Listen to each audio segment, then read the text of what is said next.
নমস্কার বন্ধুরা, তোমরা সবাই কেমন আছো?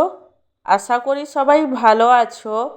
আমার চ্যানেলে তোমাদের সবাইকে স্বাগত জানাই। আজকে আমি আমার সিম্পল লাঞ্চ থালির ভিডিওটি তোমাদের সাথে শেয়ার করব। আজকে আমার লাঞ্চের থালিতে আছে গরম গরম সাদা ভাত, তার সঙ্গে আছে 1 বাটি মুসুরের ডাল। ডালটা আমি সজনে ডাঁটা দিয়ে বানিয়েছিলাম। আর আছে আলু এবং ডিমের মাখা। সব শেষে আছে হিংচে শাকের বড়া।